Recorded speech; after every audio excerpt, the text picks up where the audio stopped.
it was fitting for us to take our break at the end of chapter 11 and at the beginning of chapter 12, because with the beginning of chapter 12 we reach the middle of the book.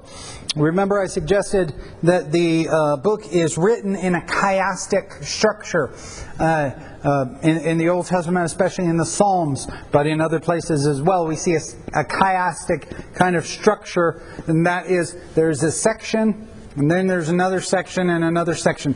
And as we get out of it, then there's a section that complements, and a section that complements, and a section that complements. An A to A B to B, a C to C.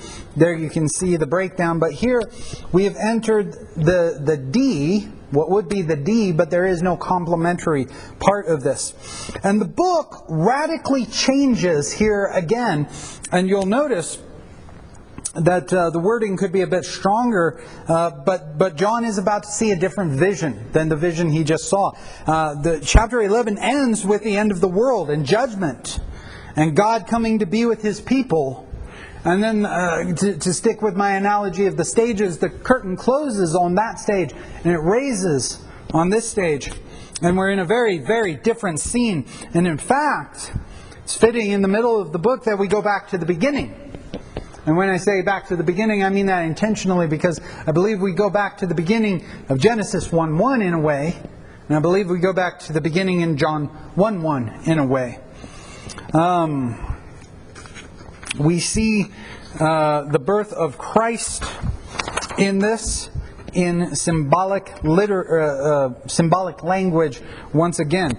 With that, we'll go ahead and pick it up in chapter 12, and we will read from verse 1 through verse 6. So chapter 12, verses 1 through 6. A great sign appeared in heaven, a woman clothed with the sun and the moon under her feet, and on her head a crown of 12 stars. And she was with child and cried out, being in labor and in pain to give birth. Then another sign appeared in heaven, and behold, a great red dragon having 7 heads and 10 horns, and on his heads were 7 diadems. Verse 4, and his tail swept away a third of the stars from heaven and threw them to the earth. And the dragon stood before the woman who was about to give birth, so that when she gave birth he might devour her child. And she gave birth to a male child, who is to rule the nations with a rod of iron. And her child was caught up to God and to His throne. Then the woman fled into the wilderness, where she had a place prepared by God, so that she would be nourished for 1,260 days.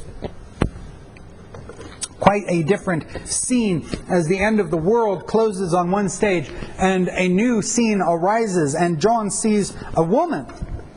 And this woman is a sign. And the text specifically says, a sign appeared in heaven, a woman. Metaphorically speaking, this woman is multi-layered. She's a couple different things.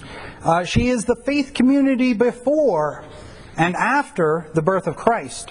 She's described as being clothed with the sun and standing on the moon.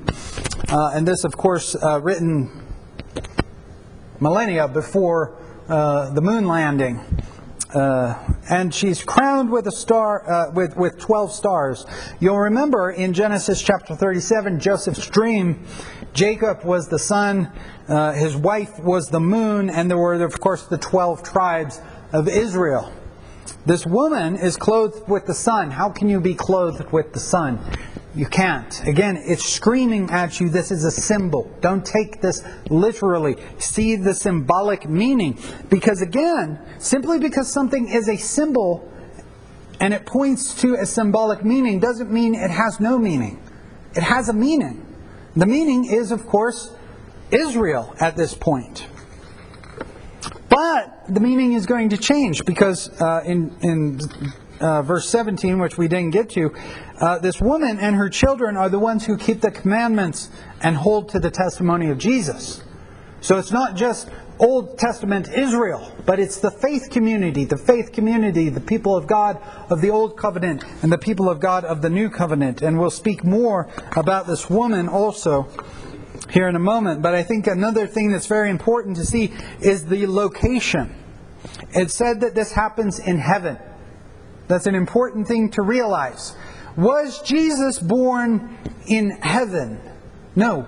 Jesus was born in Bethlehem. Bethlehem is on planet Earth. So what's going on here is not literal. It's symbol. And there's a great red dragon. And this great red dragon is also a symbol. He's a sign. He has 7 heads. 7, the number of completion, the number of perfection. Heads, often rulers, authority. And in some ways, you can see throughout world history that Satan has had, in some senses, a complete force or a complete power. He has 10 horns. That comes straight out of Daniel's 4th beast, described in Daniel chapter 7, verse 7 and verse 24. This dragon also has 7 diadems. Have you ever wondered what exactly a diadem is? A diadem is a crown that was more of a Persian, more of an Eastern type of crown than crowns of the Levant and of the Near East. And there's 7 of them, which again speaks of perfection, speaks of totality. This dragon has some authority, some kinds, but this is contrasted. I think we have a linkage based on the diadems with the Lord of Lords, who will come in chapter 19, and there he has many diadems. Now the Greek word for many, there you can see it. It's translated throughout the New Testament as large, great, many, abundant, much.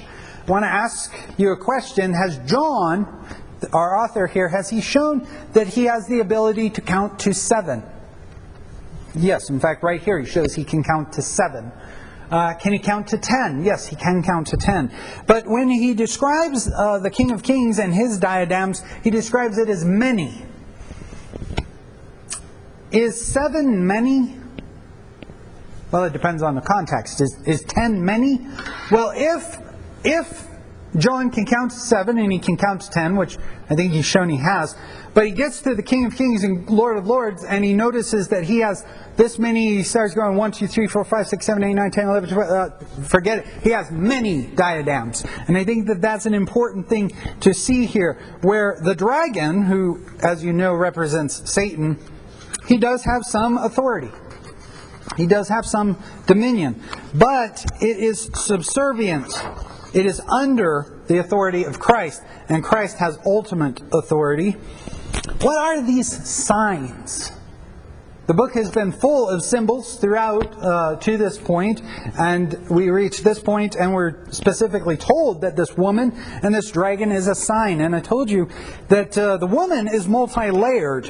I already pointed out how she is Israel, how she's the faith community of the Old Testament. But she's something even more than that. Genesis chapter 3, verse 15. The woman's seed who is to crush the serpent's head.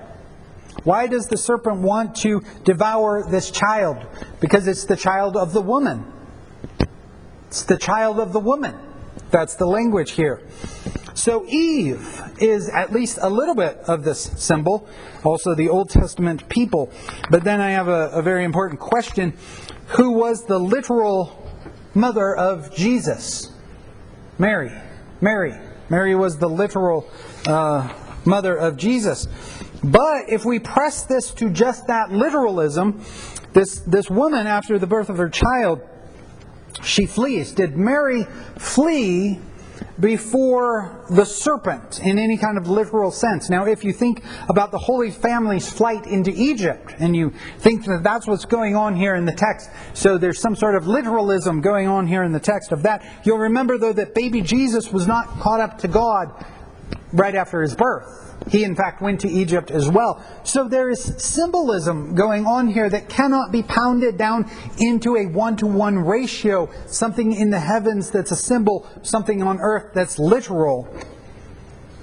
And she is multi-layered.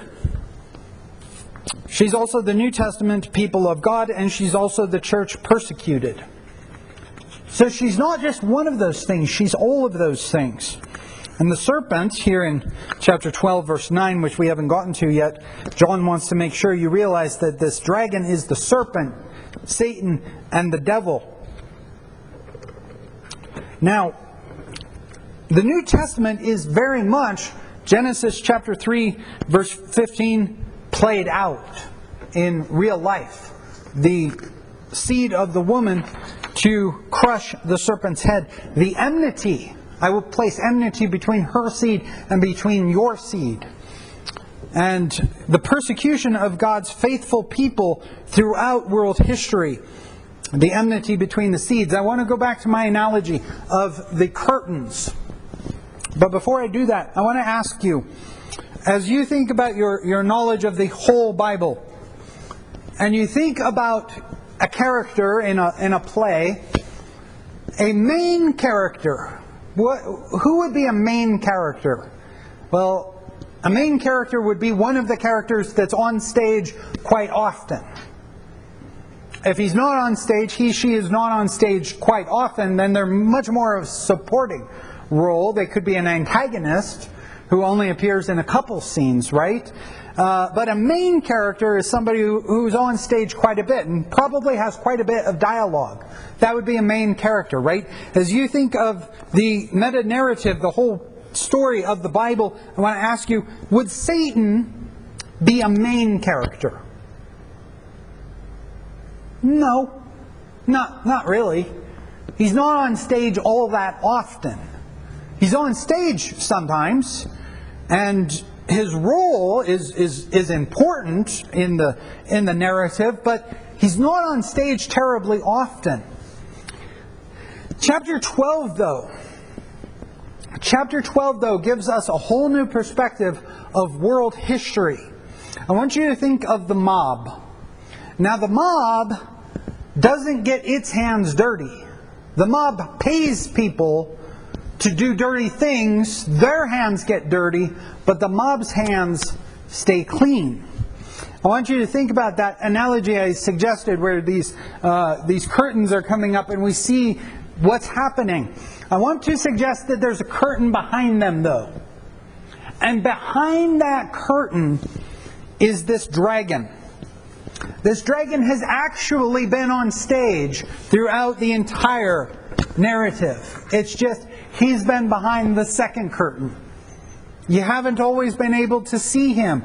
You didn't always know what exactly he was doing. But now, with the knowledge that the dragon, that serpent of old, the devil, has been on the scene the whole time, we just couldn't see him. Now we see the meta-narrative in a completely different way. The dragon wants to stop the seed that's going to crush his head. How has he tried to do this? The dragon, Satan, moved Cain to kill Abel. The offspring of Cain and the offspring of Seth, Satan moved the offspring of Seth to marry the offspring of Cain, diluting the family. But there was one family, Noah, and they were saved, and the seed of Cain was taken away. But in the post-flood world, Satan was still active. He was very active in false worship, leading people to build idols and to worship idols. In fact, Abraham's father Terah was a worshiper and a server of false gods. Joshua chapter 24, verse 2. And God called Abraham out of Ur of the Chaldeans. He called him out of idolatry. And Isaac was the child of promise. And the child of promise was persecuted by Ishmael. Genesis 21, verse 9. Galatians chapter 4, verse 29. Isaac and Rebekah have Esau and Jacob. And a word from the Lord tells Rebekah that the older will serve the younger. But Satan moves Isaac, part of the godly line, to try and put the blessing on Esau. Jacob, and the father of the 12 patriarchs, even though they are the recipients of God's promise, Satan moves Egypt to enslave them and to kill the babies, to try and kill the seed. But even after God rescued Egypt out of even after God rescued Israel out of Egypt, Satan moved Egypt to worship the golden calf. And God's anger burned against Israel, and God wanted to wipe them out. But there was intercession. Exodus chapter 32. Moses interceded for the people. The promise got more specific that the seed would be through the line of David. 2 Samuel chapter 7. So Satan moved Saul to try and kill David. 1 Samuel chapter 18. Satan moved Queen Athaliah to wipe out the seed of David. 2 Kings chapter 11. But Joash was spared. Satan used the northern kingdom of Israel to try and wipe out the southern kingdom of Judah, the seed of David. And a sign was given to evil King Ahaz that Emmanuel would be the son of the Virgin. And then Satan moved Haman to try and wipe out the Jews. Because if Haman was able to wipe out the Jews, he would wipe out the seed of the woman. But he failed. And King Herod tried to stop the Messiah there in Bethlehem. And he failed. Satan tried throughout world history. He was always standing behind that second curtain, trying to work against the people of God and trying to stop the seed that would crush his head. Interesting text here, verse 4. The dragon sweeps a third of the stars out of the heavens. Some people have thought of this as a reference to the fall of Satan, the primeval fall of Satan that happened somewhere after the creation, but we're not told exactly where. And that a third of the angels rebelled with him, and he took a third of them with him. However, that's really not the context of what's going on so far in chapter 12. We do see that here in verse 7 and on, but we don't see that yet. Instead, what we have seen is that the woman is crowned with a crown of 12 stars. And here the dragon sweeps a third of the stars out of heaven. Perhaps this is not a reference to a third of the angels following, but instead a reference to how Satan has persecuted the people of God and tried to throw them down. The whole life of Christ is summed up here in verse 5. She gave birth to a male child. His birth is referenced. He's to rule the nations with an iron rod. His purpose, to rule. He's caught up to God. He ascends to God. Satan failed. Satan failed to kill baby Jesus. Satan failed to tempt Jesus. And Satan failed to stop the Messiah. There's a quote here from Psalms 2:27. Jesus is the one who is to rule. And it's no coincidence that in our last scene it mentions the nations being in rage against God. Psalms chapter 2, verses 1 through 2. The nations were in an uproar, and the kings and the rulers took their stance against heaven. That's being played out. That's been being played out. And of course Satan is the one standing behind the curtain trying to make this happen. Now the woman flees from the presence of the serpent into the wilderness where she has a place prepared by God. Now at this point I believe the woman represents the New Testament era, the Messianic community, the church. The church is here on Christ. Therefore God's people is here on earth. Previously, the church was symbolized by the temple. The church was symbolized by the two witnesses. The two witnesses were patterned on Moses and Elijah. Both of them spent considerable time in the wilderness. Now the church is in the wilderness. After the ascension of Christ, the church has been in the wilderness. Now the wilderness does not provide protection. The church has been under persecution since its inception. But God has prepared and nourished and taken care of the church throughout the church age. The 1,260 days. It once again is the same time period as the 42 months. It's the same time period. It's the church age. None of this is literal. All of this is symbolic. The time period is also symbolic. There was no literal woman, but what the woman represented, the faith community, Eve, Mary, the faith community in the New Testament, all of those are real. All of those are literal. But the symbol is still the symbol. And so the time period is also a symbolic time period. And with that we reach our next section, Revelation chapter 12 and the war in heaven, beginning in verse 7 and going through verse 12. And there was war in heaven. Michael and his angels waged war with the dragon, and the dragon and his angels waged war, and they were not strong enough, and there was no longer a place found for them in heaven. And the great dragon was thrown down, that serpent of old, who is called the devil and Satan, who deceives the whole world. He was thrown down to the earth, and his angels were thrown down with him. Then I heard a loud voice saying, "Now the salvation and the power of the kingdom of our God and the authority of his Christ have come. For the accuser of our brethren has been thrown down, he who accuses them before God day and night. And they overcame him because of the blood of the Lamb and because of the word of their testimony. And they did not love their life even when faced with death. For this reason rejoice, O heavens, and you who dwell within them. Woe to the earth and to the sea, because the devil has come down to you with great wrath, knowing that he only has a short time." Now the important thing here is to see that we're still in heaven. There's a war raging in heaven between Michael and his angels and this dragon and his angels.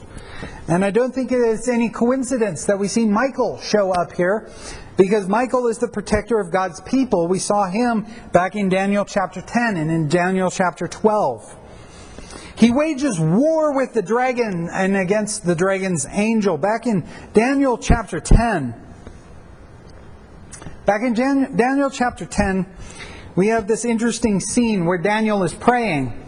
And apparently when Daniel prayed, an angel was dispensed, was sent to give Daniel the revelation that he needed. But that angel, we're told, had to wrestle with the prince of Persia. He had to wrestle with the prince of Persia. Now, it's interesting when Isaac, of course, when Jacob wrestled with an angel. What does this mean, that a messenger angel wrestles with a prince? He's not strong enough to deal with this prince of Persia, so he has to go get Michael, the archangel. And Michael, the archangel, comes, and he is able to then prevail against this prince of Persia. There is this war that has been going on. We can see what's on the stage. We can't always see what's behind the curtain. Behind the curtain, there are not only Satan, but there's also good angels and bad angels.